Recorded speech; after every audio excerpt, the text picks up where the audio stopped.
ನಿಮ್ಮ ಎದುರಿಗೆ ಅಲ್ಲೊಂದು ಗೋಪುರದ ಥರ ಕಾಣಿಸುತ್ತೆ ನೋಡಿ, ಭಗವಾನ್ ಧ್ವಜ ಇರೋದು ಅದೇ ಬಿಡಿಕಿ ಬೈಲು. ಅಲ್ಲೇ ಮಾರಿಕಾಂಬಾ ದೇವಿಯನ್ನ ಪ್ರತಿಷ್ಠಾಪನೆ ಮಾಡಿದ್ದು. ಈಗ ನಾನೀಗ ಅಲ್ಲಿ ಹೋಗ್ತಿದ್ದೀನಿ. ನಿಮ್ಗೆ ಅಲ್ಲಿ ಹೋಗಿ ಆ ದೇವ್ರನ್ನ ದರ್ಶನ ಮಾಡಿಸ್ತೀನಿ. 9 ದಿನಗಳ ಕಾಲ ಪ್ರತಿಷ್ಠಾಪನೆ ಮಾಡಿ 9ನೇ ದಿನ ಹೊರಬೀಡು ಅಂತ ಮಾಡಿ ದೇವಿಯನ್ನ ಉತ್ಸವದ ಮೂಲಕ ತಗೊಂಡೋಗಿ ವಿಸರ್ಜನೆ ಮಾಡ್ತಾರೆ. ಆ 14 ದಿನಗಳ ಕಾಲ ದೇವಸ್ಥಾನ ಬಂದಿರುತ್ತೆ. 15ನೇ ದಿನ ಅಂದ್ರೆ ಯುಗಾದಿ ದಿನ ಮರು ಪ್ರತಿಷ್ಠಾಪನೆ ಮಾಡಿ ಭಕ್ತರಿಗೆಲ್ಲ ದರ್ಶನಕ್ಕೆ ಅವಕಾಶ ಕಲ್ಪಿಸಿಕೊಡ್ತಾರೆ.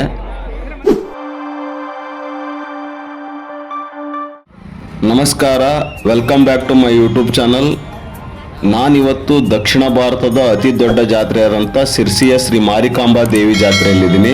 ಸಿರ್ಸಿ ನಮ್ಮೂರಿಂತ್ರ ಸುಮಾರು ಒಂದು 70 ಕಿಲೋಮೀಟರ್ ಆಗುತ್ತೆ. ಹಾಗಾಗಿ ನನಗೆ ಬಸ್ಸಿಂದ ಅವಶ್ಯಕತೆ ಏನು ಬೀಳಲಿಲ್ಲ. ನನಗೆ ಬೈಕ್ ತೊಗೊಂಡು ಅಡ್ಡಾಡಿ ರೂಢ, ಹಾಗಾಗಿ ನಾನು ಬೈಕ್ ತೊಗೊಂಡು ಬಂದೆ. ಈ ಸಾರಿ ಬರುವಾಗ ಸಿರ್ಸಿ ಬರುವಾಗ ಒಂದು 2.5 ಅವರ್ ಆಯಿತು. ರೋಡ್ ಸರಿ ಇರಲಿಲ್ಲ.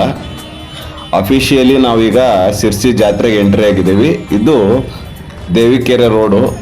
ಅಶ್ವಿನಿ ಸರ್ಕಲ್ ನಿಂತರ ದೇವಿಕೆರೆ ರೋಡ್ ಹತ್ರ ನಾವು ಸಿರ್ಸಿ ಜಾತ್ರೆ ಗದ್ದಿಗೆ ಹೋಗ್ತಿದ್ದೀವಿ. ಈಗ ಈ ವಿಡಿಯೋದಲ್ಲಿ ನಾನು ಸಿರ್ಸಿಯ ಮಾರಿಕಾಂಬಾ ದೇವಿಯ ಜಾತ್ರೆಯ ಬಗ್ಗೆ ನಿಮಗೆ ಮಾಹಿತಿ ಕೊಡ್ತೀನಿ. ಈ ವಿಡಿಯೋನ ತಪ್ಪದೆ ಕೊನೆವರೆಗೂ ನೋಡಿ. ಹಾಗೆ ನನ್ನ ವಿಡಿಯೋನ ಭಾಳ ಜನ ನೋಡ್ತೀರಾ, ಆದರೆ ಸಬ್ಸ್ಕ್ರೈಬ್ ಮಾಡಲ್ಲ. ದಯವಿಟ್ಟು ಸಬ್ಸ್ಕ್ರೈಬ್ ಮಾಡಿ.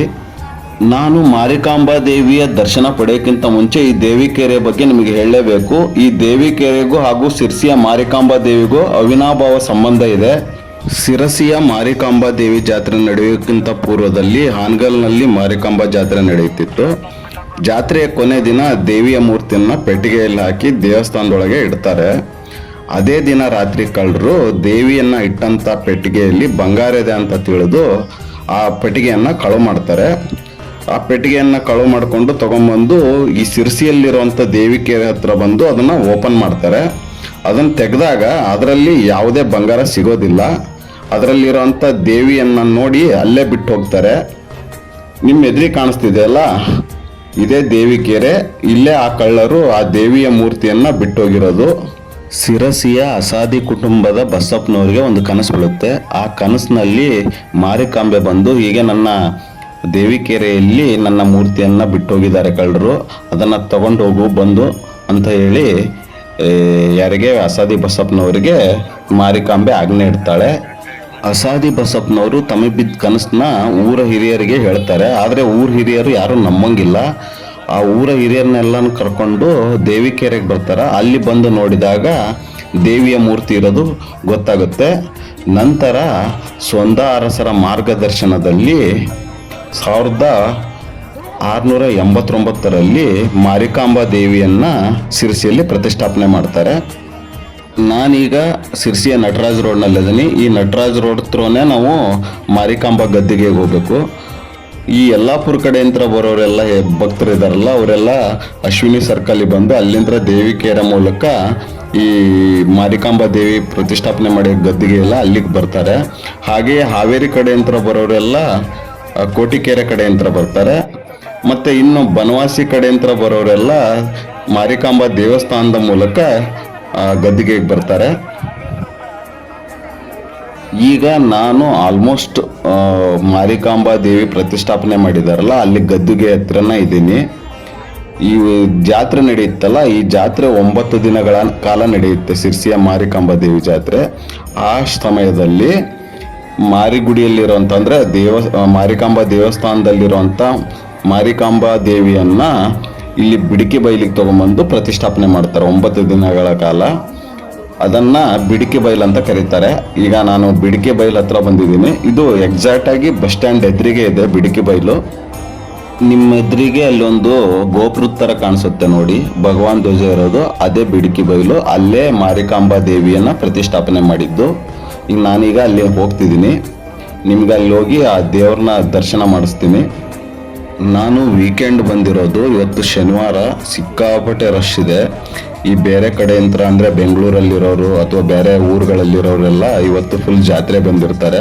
ಮಾರನೇ ದಿನ ರೆಸ್ಟ್ ಮಾಡ್ಬೋದು ಅಂತ ಅಂದು ಜಾತ್ರೆ ನೋಡಿಕೊಂಡು, ಅಂದರೆ ಈ ಜಾತ್ರೆ ಸುಮಾರು ಬೆಳಗ್ಗೆ ಮುಂಜಾನೆವರೆಗೂ ನಡೆಯುತ್ತೆ. ಈಗ ನಾನು ಬಿಡಿಕಿ ಬೈಲ್ ಹತ್ತಲ್ಲಿದ್ದೀನಿ. ಬಿಡಿಕಿ ಬೈಲ್ ಅಂದರೆ ನಟರಾಜ್ ರೋಡ್ ಕಡೆ ಅಂತ ಬಿಡಿಕಿ ಬೈಲಿಗೆ ಬಂದರೆ ನಮಗೆ ನಮ್ಮ ಬಲಭಾಗದಲ್ಲಿ ಅಂದರೆ ದೇವಸ್ಥಾನದ ಎಡಭಾಗದಲ್ಲಿ ಮಾರಿಕಾಂಬಾ ದೇವಿಯ ಪ್ರವೇಶ ದ್ವಾರ ಸಿಗುತ್ತೆ. ನಿಮ್ಮ ಎದುರಿ ಕಾಣಿಸ್ತಿದ್ದಲ್ಲ, ಇದೇ ಪ್ರವೇಶ ದ್ವಾರ. ಅಂದರೆ 2 ದ್ವಾರಗಳಿದೆ, ಮುಖ್ಯ ದ್ವಾರ ಬೇರೆ ಇದೆ. ಅಲ್ಲಿ ಆ ಕಡೆಯಿಂದ ಬರೋರು ಬರ್ತಾರೆ, ನಾವು ಈ ಕಡೆಯಿಂದ ಪ್ರವೇಶ ಮಾಡ್ತಿದ್ದೀವಿ. ನೋಡಿ ಸಿಕ್ಕಾಪಟ್ಟೆ ಜನ ಇದ್ದಾರೆ, ತಳ್ಕೊಂಡು ಹೋಗ್ಬೇಕೆಲ್ಲ ಜನ ಇವತ್ತು. ಇಲ್ಲಿ 2 ಥರದ ದರ್ಶನಕ್ಕೆ ಅವಕಾಶ ಇದೆ. ಒಂದು VIP ದರ್ಶನ ಇದೆ, ಮತ್ತು ಇನ್ನೊಂದು ಸಾಮಾನ್ಯ ಜನಕ್ಕೆ ದರ್ಶನ ಇದೆ. VIP ಜನಕ್ಕೆ ದೇವರ ಎದುರಿಗೆ ಬಿಡ್ತಾರೆ, ಇನ್ನು ಸಾಮಾನ್ಯ ಜನಕ್ಕೆ ಸ್ವಲ್ಪ ದೇವರ ಮೂರ್ತಿ ಸ್ವಲ್ಪ ದೂರದಲ್ಲಿ ಕಾಣಿಸುತ್ತೆ. ನೋಡಿ ಜನ ಎಷ್ಟು ಜನ ಇದ್ದಾರೆ ಇವತ್ತು.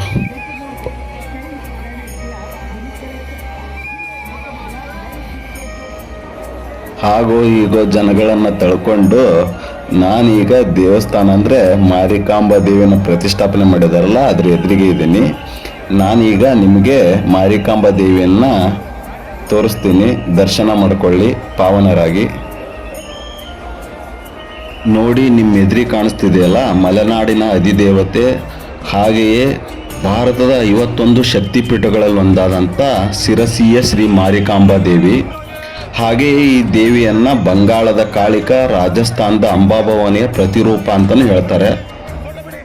ನಾನೀಗ ಮಾರಿಕಾಂಬಾ ದೇವಿಯ ದರ್ಶನ ಮುಗಿಸ್ಕೊಂಡು ಹೊರಗೆ ಬಂದೆ, ಅಂದರೆ ಮುಖ್ಯ ಮಂಟಪಕ್ಕೆ ಬಂದೆ. ನಾನು ದರ್ಶನಕ್ಕೆ ಹೋಗಿದ್ದು ಎಡಭಾಗದಿಂದ ಹೋಗಿದ್ದೆ, ಮುಖ್ಯ ದ್ವಾರದಲ್ಲಿ ಈಗ ಹೊರಗೆ ಬಂದೆ. ನೋಡಿ ಈ ಮಂಟಪನ ಪ್ರತಿ ವರ್ಷವೂ ಸೇಮ್ ಮಂಟಪ ಮಾಡ್ತಾರೆ, ಚೇಂಜ್ ಏನಿಲ್ಲ. ನಾನು 4-5 ವರ್ಷ ಜಾತ್ರೆ ಮಾಡಿದ್ದೀನಿ, ಎಲ್ಲ ಇದೇ ಥರ ಇರುತ್ತೆ, ಬೇರೆ ಏನು ಚೇಂಜ್ ಇರಲ್ಲ.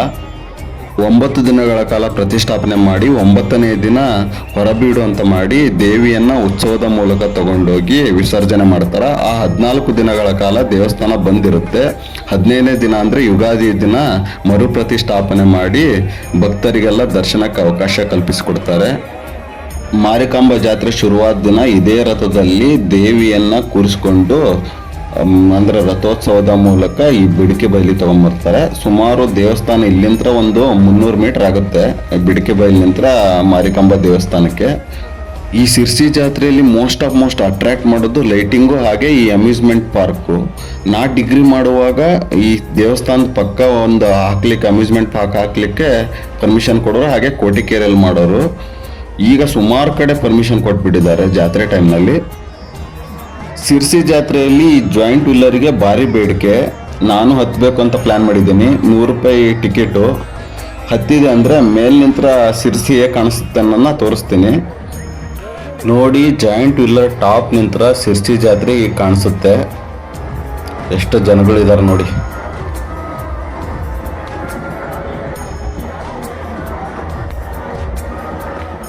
9 ದಿನಗಳ ಕಾಲ ನಡೆಯುವ ಜಾತ್ರೆ. ದೇವಿ ವಿಸರ್ಜನೆ ನಂತರನೂ ಇನ್ನೂ ಸುಮಾರು 10 ದಿನಗಳ ಕಾಲ ಹೀಗೆ ಜಾತ್ರೆ ನಡೆಯುತ್ತೆ. ಸರಿ ಸುಮಾರು 20 ದಿನ ನಡೆಯುತ್ತೆ. ನಾನು ಈ ಜಾತ್ರೆನೆಲ್ಲ ನೋಡ್ಕೊತ ಈಗ ಹಾಗೆ ಕೋಟೆಕೆರೆ ಕಡೆ ಹೋಗ್ತೀನಿ. ನಿಮ್ಗೆ ಅಲ್ಲಿ ಅಮ್ಯೂಸ್ಮೆಂಟ್ ಪಾರ್ಕ್ನ ತೋರಿಸ್ತೀನಿ. ಅಲ್ಲಿ ಒಂಥರ ಡಿಫ್ರೆಂಟ್ ಆಗಿದೆ. ಸಿರ್ಸಿ ಜಾತ್ರೆ ನಿಜವಾಗ್ಲೂ ಶುರುವಾಗದೆ ಸಂಜೆ 7 ಗಂಟೆ ಮೇಲೆ, ಬೆಳಗ್ಗೆ ಮುಂಜಾನೆವರೆಗೂ ಜಾತ್ರೆ ನಡೆಯುತ್ತೆ. ಹೆವಿ ಅಂದರೆ ಹೆವಿ ಜನ ಇರ್ತಾರೆ. ನಾನೀಗ ಕೋಟೆಕೆರೆ ಕಡೆ ಬಂದಿದ್ದೀನಿ. ನೋಡಿ ಇಲ್ಲೊಂದು ಕೋಟೆಕೆರೆ ಕಡೆ ಒಂದು ಅಮ್ಯೂಸ್ಮೆಂಟ್ ಪಾರ್ಕ್ ಕ್ರಿಯೇಟ್ ಮಾಡಿದ್ದಾರೆ. ನೋಡೋಕೆ 2 ಕಣ್ಣು ಸಾಲಲ್ಲ, ಫುಲ್ ಲೈಟಿಂಗ್ನಲ್ಲೇ ಇದೆ. ನಮಗೆ ಸಮಯದ ಅಭಾವ ಇರೋದ್ರಿಂದ ನಾನು ರಿಟರ್ನ್ ಊರಿಗೆ ಹೋಗ್ಬೇಕು. ಹಾಗಾಗಿ ಹರಿಬರಿ ಅಂದರೆ ಅರ್ಜೆಂಟ್ನ ನೋಡ್ಕೊಂಡು ಹೋಗ್ತಿದ್ದೀನಿ. ಇಷ್ಟೊತ್ತು ನಿಮಗೆ ಮಾಹಿತಿ ಕೊಟ್ಟಿದ್ದು ಸಿರ್ಸಿಯ ಜಾತ್ರೆಯ ಬಗ್ಗೆ. ಈ ವಿಡಿಯೋ ನಿಮಗೆ ಇಷ್ಟ ಆಗಿದ್ದರೆ ದಯವಿಟ್ಟು ಸಬ್ಸ್ಕ್ರೈಬ್ ಮಾಡಿ, ಹಾಗೆ ಲೈಕ್ ಮಾಡಿ. ಸಿರ್ಸಿಯ ಶ್ರೀ ಮಾರಿಕಾಂಬಾ ದೇವಿ ಎಲ್ಲರಿಗೂ ಒಳ್ಳೇದು ಮಾಡಲಿ.